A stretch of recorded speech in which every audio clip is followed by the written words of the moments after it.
profanity towards the character Game & Watch, which I You throw out an opinion on Game & Watch that Slow Joe would agree with. Because the theme of this cast is Slow Joe DeMofo. Love you, buddy. I hope you're watching. Oh, God. All right, we're going to get underway here. Ned and Dan in losers semis. Generally, when these two play, it's in winners finals. So several upsets have happened today. It's a very interesting ignition. As far as I'm aware, we have not seen a single game of that Pokemon trainer today. No, he's been testing out Roy. I know he really wants to have the Roy. It's been a lot of the Roy. It's been a lot. Oh, starting to come with the reverse down air to lead to the grab. I gotta take notes for when I play Joker, and I try to go for that technical stuff and then mess it up. Interesting. Yeah, so it's been all secondaries here for Ned today, as he's trying to really put some faith in these characters.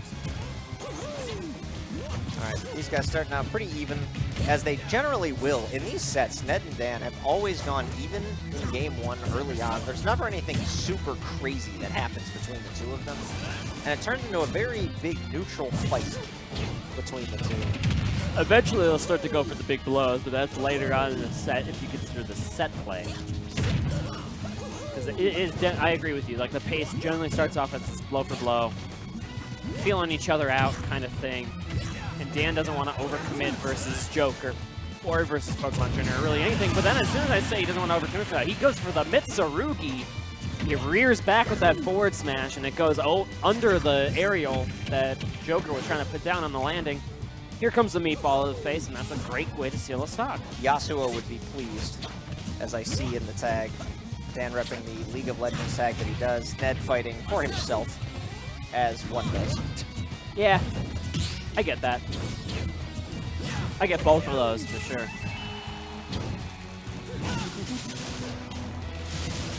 Okay, get out of here. I'm just gonna flood you away. He flooded him away while he took the, like, whatever it is, 20 damage from the Aegon. So you were right to be confused earlier.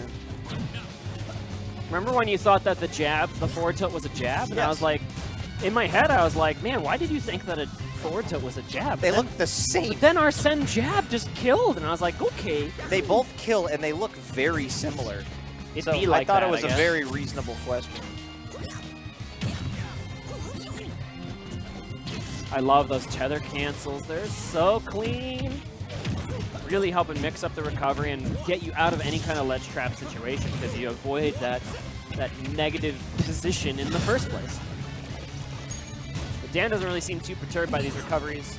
He's like, I will eventually up smash you. It's 3 in a row. Ned's going to turn around and try to do some patient gameplay here with these guns. Which is going to buy him a little bit of time, and it's going to close this gap a bit, because I really don't think that Mario has too much counterplay he can do to the retreating downward angle guns.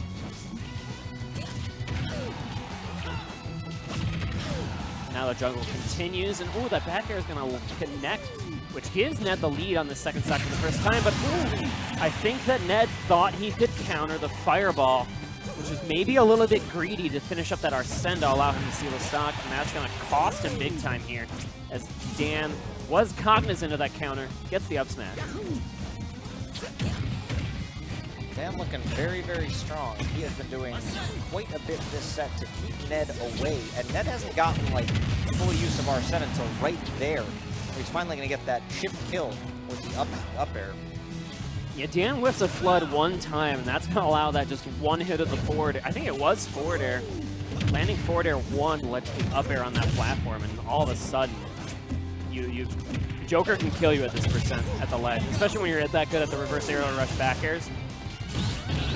Yep, you're dead. Yep. See you later. And that is how a game can turn around very, very, very quickly with one Arsene. You right. Joker pretty good. Normally, I would bounce off of that in a more constructive way, but you right, Pete. Yeah, I mean, you big right. There's not a lot to say. Joker has the ability against a lot of characters who recover low to run off, push down B, and they will die instantly anywhere above 60%. Good character. Very, very strong ability. Counters are a thing, Ming. Counters are a cool thing for cool players. And you know who's looking the coolest of all of his counters? It's Joker. Joker looking Well, look, Joker, you can say looks sleek. I can say that he looks overweight. And I will continue to say that until he weighs what he should for his capability. I think his kit's great, but why he weighs the same as the guy he's fighting right now is beyond me. He has a wiry frame, but all of his weight is his bones. He's a bony kid, Pete. I guess. All of his weight is that ghosty summon. He drinks a lot of milk. That's all I gotta say. I need to stop talking about the character Joker and his existence because I haven't played enough Persona to know enough. And that's the fastest way to make an entire fandom angry very quickly is by calling Arsene a ghost. Well, fun fact is that like Arsene is one of the least viable Personas in Persona 5. Like, it's one of the ones you get the earliest, and it's like not nearly as good as some of the other Personas in the game. So imagine if like one of the actual good ones wasn't Smash Ultimate. What you're saying is Joker is so strong that he's a top tier with his worst Persona. Yep. Neato. Doesn't matter though, because anytime Joker doesn't have his Persona, Mario can set him on fire with his hands. And that is what we just saw. And Dan did neutral get up from the ledge into F smash. Which again, that lowers Mario's hurt box enough where it's like, okay, you think you can go for some kind of landing aerial, but then he pops under it. And that move is so strong it's going to kill you from across battlefield, easy peasy.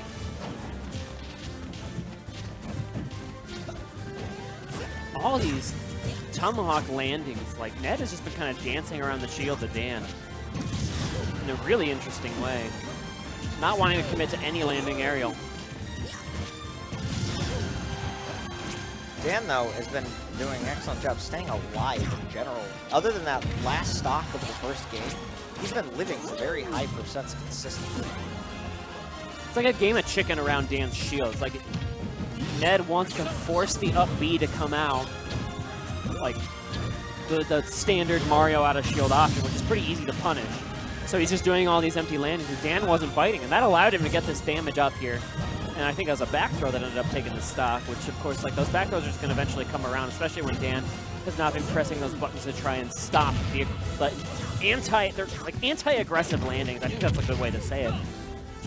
So Ned has spent a lot of time in our scene over the last 5 years as a top 2 player in the state at a consistent rate. And how do you evaluate, like, what is Ned doing that is making him win so many games? Well, when he gets punished in neutral, a lot of the time, opponents aren't going to get much off it. He doesn't mind throwing out the option where the opponent can only get so much damage or so much of a punish. For example, if he gets grabbed by Mario at like just that percentage where Mario can't really combo him much, Dan would opt for a back throw. All right, Joker's on ledge now, but he only took 14% for that punish. Where, you know, Arsene pushing side B is going to do 20, for example, and he could stay out of the way. That is very good at picking the options where his opponents can only get minimal punishes off. And he's so good at it, in fact, that he has made an entire career off of it. He's never been the flashiest player out there. He's very, very consistent and neutral. But that was a pretty high reward punish because it got the stock, and Dan able to turn on the heat with that turnaround up smash. Which, I mean, Ned really had nowhere else to go in that corner pressure. Like, he could have tried to retreat to the ledge, but maybe that aerial drift wasn't enough in time, and that just means that he's going to eat the punish. But you linger on that ledge just a little too long. I mean, it's like the perfect frame to throw out that down smash. That intangibility must have just ran out of the ledge. I wonder if, like, the highest level players who hit that kind of stuff consistently have, like, a tiny little timer in their heads that they know exactly when they can throw that out there. Well, players like to linger on that ledge as long as they can, right? That's an important thing because, like, if you do the same ledge get up timing every single time, someone's going to start to read that and then they're going to punch you even harder. So an easy way to mess that up is just to count to 1 and then do your ledge timing. But if Ned's scouting that, well, you see what happens. Ned's been getting a lot of mileage off of that Joker F-tilt on ledge as well. He's been going for it consistently with Arsene. And every time he's done it and has gotten called out for it, he still hasn't gotten punished. It's kind of crazy. Oh, okay. Yeah, and going for the extra pummels, I'm really sure that that back throw would not have been enough to KO here in that situation. That's why Dan went for as many pummels as he did, to see if he could get into that range, and to test the mash of Ned. I want to see if we get the triple up smash out of Dan. I don't think we will see it. I don't know. I want to see Ned Phantom footstool it. Oh, the F smash. No, we're not going to see it. Oh, that ledge trump did set up a situation where that intangibility disappeared, but Ned was not there in position. 2. That grab interrupted 3. it. That grab interrupted it. Does not count. Nah, that was 3. Does not count. He threw out 3 up smashes and he killed him. That was 2.8 up smashes. Does not count. Dash grab breaks the chain. What are you, a wrestling referee? Got him at 2.99. You're goddamn right I am. Dan gonna take game 2 with triple up smash. Specific. I've seen some RKOs out of nowhere in my time. Alright, Ned gonna stick it out with the Joker. Not messing around with anything else. I really should not do that voice at 1 a.m. That is not good for my throat. You shouldn't do that voice at any a.m. or p.m. Alright, we're going to Exactly Smash. 1 a.m. We're going to Smashville for game 3. See what these guys have in store for us on this stage. It's kind of been Dan for a lot of this set, just delivering a neutral, though Ned has managed to mitigate that with a 1-to-1 set count, despite how well Dan has been playing and how Ned has the opportunity to kind of turn around his own personal neutral play. Dan throwing some pretty good licks at him, especially lately. Dan's been playing really, really patiently, actually. He hasn't been hopping in on shield. But now That's Dan's starting to go for those up Bs out of shield in a way that Ned was really looking to bait in game 2. So Dan hopefully won't get too up B happy in this situation. Yeah, you gotta be very, very careful against Arsene throwing out what is realistically an unsafe option. What a confirm. Falling fair 1 into RAR back air. That was insane from Ned, and he cleans up the ledge trap to get the stock lead at that magic percent.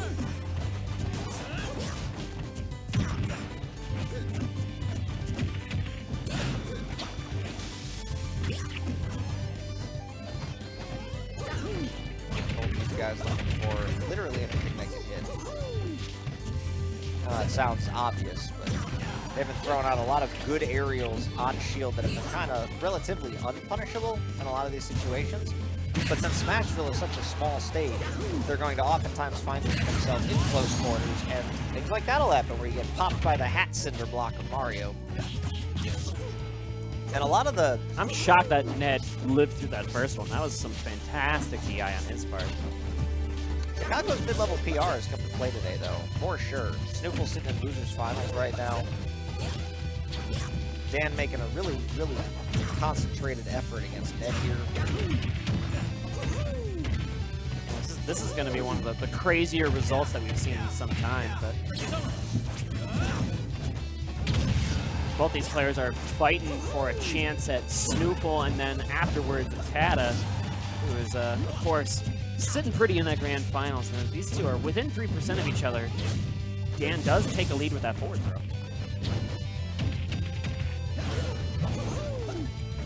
Throw neutral air. Ned searching a little bit, mostly just trying to keep Dan out of the center stage as much as he can. And Dan has made great use out of center stage. Arsene going away from the stock.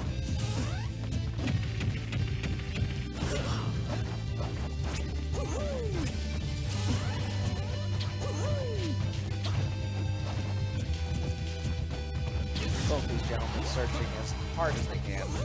And some good, I would call it like classic FGC footsies on this stage, when there's not really too much platform play to be had, especially when one player has that center spacing on the stage, and the other one's trying to work their way around it without getting like platform trapped.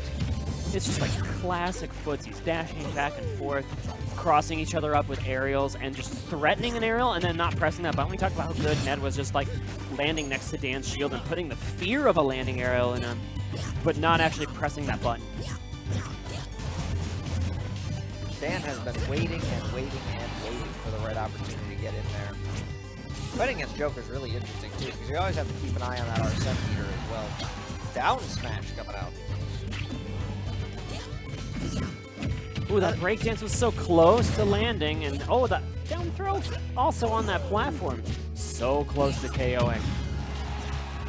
Both of them went into high percents. Arsene coming out this early. If Dan can't close the stock, it could work in his favor a little bit.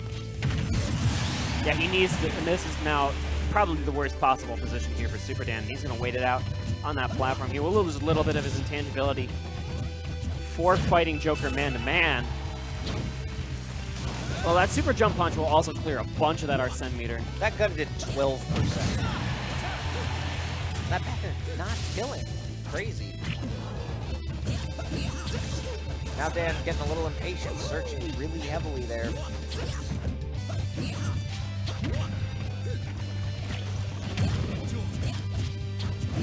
Good counter here on the part of the Joker. Knowing that that's like the exact position that Dan wants to throw that back air. That's going to be some free Arsene meters. Obviously, you're at 182. Like, anything in the world will KO, except for apparently that one landing back air. Up Second air. time's the charm. Up air going to take the stock there. Go last stock once again. Ned going to have some time before Arsene going to come out to play. We'll see what Dan can put together before that happens and see whether or not he has the ability to play around. If we get there. Yeah, 92% already on the plumber. That is dire straits as that Arsene meter gets closer and closer to full. You don't even need Arsene to KO with Joker. Don't forget, he has some pretty strong setups he can do on the ledge to KO an opponent without the ghost in possession at all. Is it actually a ghost?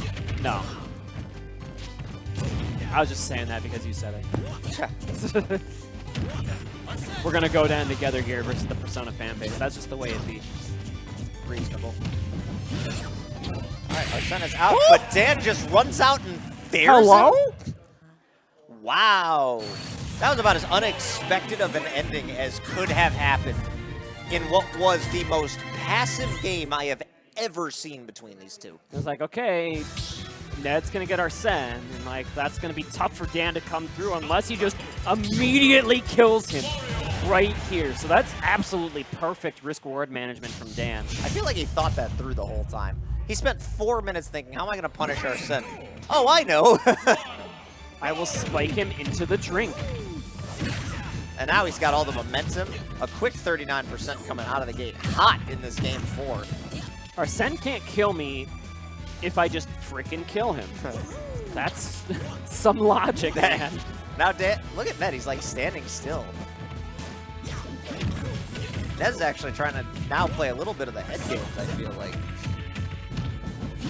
Backdoor get him off stage. Goes for it again.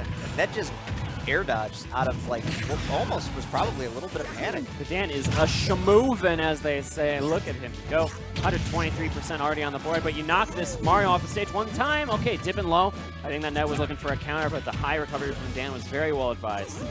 Well, I heard the return there, and that means Ned and Dan both did as well. Joker going to be Arsene-less for a little while here at the very least. In the way that Dan has been taking stocks, probably until the next time. We'll have to see.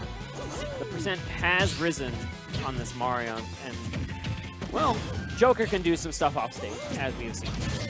And this is what Ned does. Look at that scoop. He leads you out, even when you feel like you're ahead. He is very, very good at just getting a couple of hits, chip damage here and there. But he is going to approach the shield one too many times. Dan waiting with the up smash. Why does that Arsene meter start, like, at 20%? I don't know. It's ridiculous. Like, insane. he doesn't start with 20% meter at the start of a game. You should just start with 0 meter. One of many things Joker did. That just means that like he would get Arsene 5% later on a fresh stop. It wouldn't really matter that much. It's really more of a sentimental nerf than anything like saying the character's busted. It's just like, come on, that seems like a weird oversight to me. It's gratuitous. What do I know? I know very little. The answer to that question is I know very little. More than the guys who made the decision, apparently. Well, Dan's making the decision to continue this landing trap, and oh wow, that rising up air was just putting him in a good spot. Oh! Was not expecting a shield break, but I guess I'm not particularly surprised. Also, Dan tapped that button so fast, I wonder if he was trying to parry the F smash and just the shield was still up. Yeah, but it was just the start of the shield. Well, You might be right. Still a lot of game left to play here, though, in this game 4. Dan's no stranger to comebacks, so you can never count this man out. And Ned's lead fairly fragile. Oh, doesn't get the last hit of that down air. Might have killed off the top. Probably not at that percent, but would have put Ned in a much more precarious position. That up smash is going to kill. Dan going to back Ned into a corner on this game 4. Up smashing spot dodges in particular is a really good way to make some bread in Smash Ultimate, just because of how good spot dodges are, but also, in return, how good the up smash is just as a counter. Because like people want to spot dodge cancel into a move, but then you have this intangible up smash in your face, and it's just like a counter to the counter, right? It just seems like a really good counter play. All right, good high recovery there from Dan, but he is at a very high percentage, and Ned is not afraid to use the gun. But oh, yep, he goes for it all. That's the spot we were in Game 3. Now he finds himself back on stage. Oh, he rolled, but he got the jab out in time. That was an F smash. That was game, if those jabs weren't quick enough. So Dan's living by the skin of his teeth, but he's living, and now he does have the stage control. Oh, he doesn't get the grab. The grab would have gotten rid of Arsene. He's going to stay low and wait for the return. Now Dan's got some game here. Ghost tries to end it immediately. And he knows it, too. He leaned back in his chair as soon as he did it. He kind of should have done that. Good roll. Yeah, okay, that's what I thought, but that was a sour hit of that forward smash this time. But I wasn't really sure if that F smash from the center smash would have been enough to KO. Maybe if it's sweet spotted. And Dan does have a ton of rage, so I think he has to know the character better than I do in this situation. But the back air is going to kill. Dan went for another F smash. I think it looked like the wind-up frames of it. And if that trade had come out, Ned would have died first. That would have killed a lot harder than that back air. Oh, for sure. They both kill quite hard, especially when Dan was at like 170% after the hit. Ned made one solid run after the way that game began. Took a large lead. Dan made a concentrated comeback effort, but he couldn't quite put him away. We will see a game 5 here.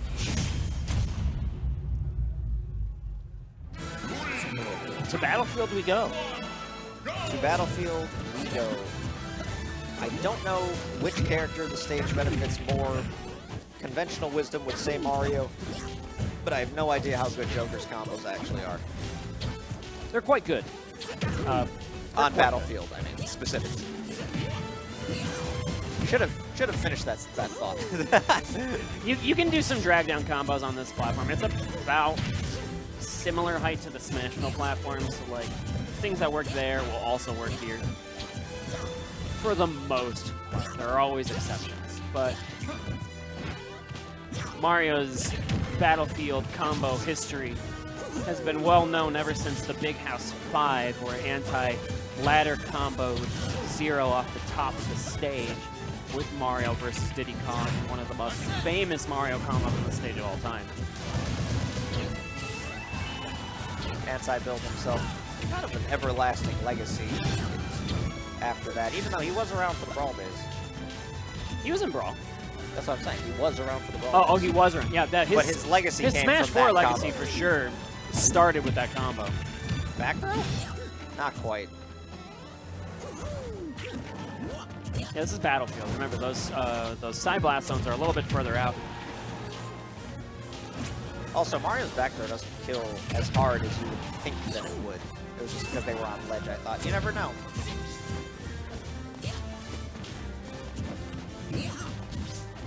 All these guys fishing. They're almost both playing a little bit more skittish than usual. Great ledge trump there by Ned. He had that one in the back pocket. He did that against the Tata, but he hasn't done it yet in this set. Oh, thought you had that back air? No, sir. All of a sudden, Arsene is actually close to coming out to play. That's actually really a scary spot to be in for Dan. He has to take the stock before Arsene comes out. But he comes out naturally via the timer. That's actually pretty unfortunate. I think Dan wanted his next landing blow on Ned to be a smash attack to make sure that Arsene wouldn't come out due to his own damage, but just the clock ticking was enough here to bring the Ghost to play. And then Ned with the parry grab up air. Suddenly finds himself at 73%. But he does take the stock through the Arsene, so he's still got plenty of game to play here. And that's a big reason why this stage is so good for Mario. You see how he's able to do that super jump punch, land on that top platform, and there is no punish to be had. Look at how quick that recovery is when Mario lands on that platform. It is the perfect distance, almost like this battlefield was tailor-made for Mario, the character, in a lot of ways. A lot of up Bs can do that. Like Cloud's up B is also the perfect height for that battlefield platform. And that, we know how good that is out of shield. Arsene out to play. Dan taking minimal damage while getting Ned to 70, though, in this situation. He was down considerably, and Arsene's already halfway gone. I feel like nothing's happened in this stock. Well, Rebel's something's Guard. happened in this stock. What is the reflector called? Not Rebel's Guard. Is it Rebel's Tetrakarn. Guard? Tetrakarn, thank you. Rebel's Guard when it's the Joker. This, yeah, the blue stuff floating around it.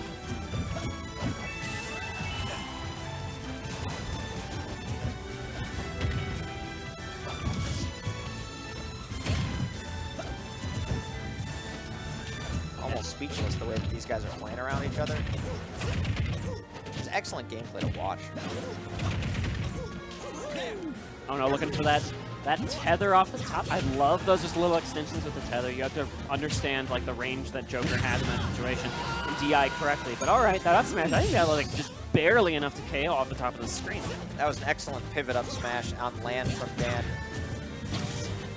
From watching Dan, I was almost kind of expecting it, but I don't think Ned was in really a position to do much about it. He kind of just had to take it. Not if he did the Gimmer Phantom Footstool tech, Pete. That's absolutely Clearly, true. The meta is not broken yet.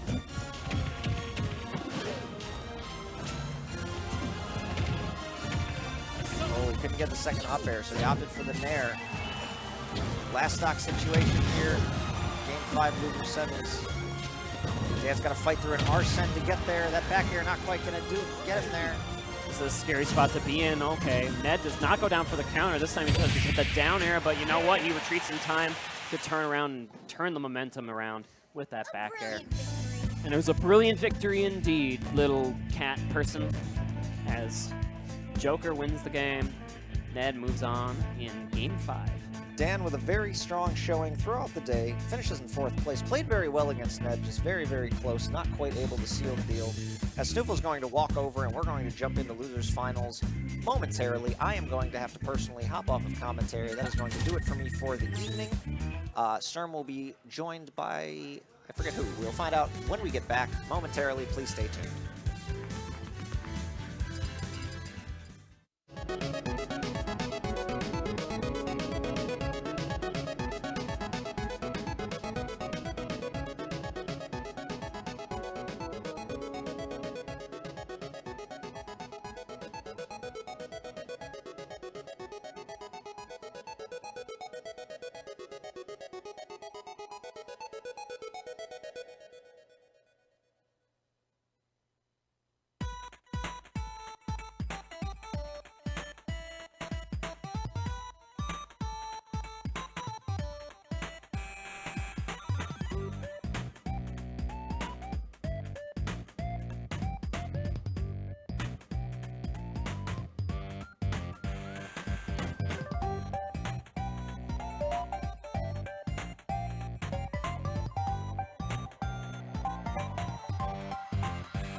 Welcome back, everybody.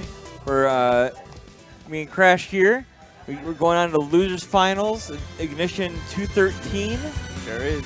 We got SNooFL, and we got Ned.